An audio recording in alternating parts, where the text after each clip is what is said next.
सार्वभौम सभागृहाचा हक्कभंग झालेला आहे, अवमान झालेला आहे आणि तो मुद्दा आम्ही ज्यावेळेस मांडायला उभे झालो त्यावेळेस तालिका अध्यक्षांनी ते ऐकून घेऊन त्यावर निर्णय देण्याची सुद्धा त्यांनी औपचारिकता दाखवली नाही। एवढा कायद्याच्या बाहेर जाऊन नियमाच्या बाहेर जाऊन कामकाज चालवलं जात आहे, रेटून कामकाज चालवलं जात आहे। विरोधकांच्या भूमिकेच्या विरोधकांनी मांडलेले जे काही विषय असतात त्याला उत्तरच द्यायचं नाही। विरोधक मांडतात त्यावेळेस त्यावर बोलायचंच नाही, काही प्रतिक्रियाच द्यायची नाही आणि त्यांना संधी द्यायची नाही।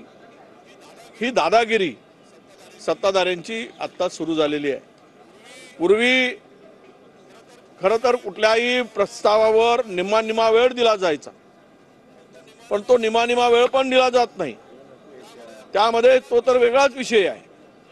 परंतु आज धनंजय मुंडेंचा राजीनामा घेतला गेला, तो राज्यपालांनी मंजूर केला, तरी सुद्धा सभागृहामध्ये मुख्यमंत्री का सांगत नाहीत, का घोषित करत नाहीत, हा महत्त्वाचा विषय। आणि यामुळे या सार्वभौम सभागृहाचा अवमान करण्याचं काम मुख्यमंत्र्यांनी केलेलं आहे, अवमान केला आणि त्यामुळे हा विषय आम्ही ज्यावेळेस मांडला त्यावेळेस त्याला उत्तर सुद्धा किंवा त्यावर यांनी जो निर्णय द्यायचा आहे तो निर्णय सुद्धा दिलेला नाही आणि वेळ काढूपणा केला। पहिल्यांदा तर सांगितलं की अशा काही गरजच नाही आणि ते उडवून लावलं, नंतर ते म्हणतात तपासून पाहू।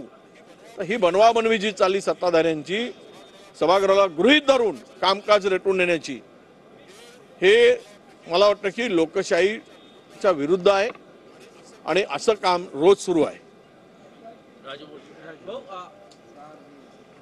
महाराष्ट्रामध्ये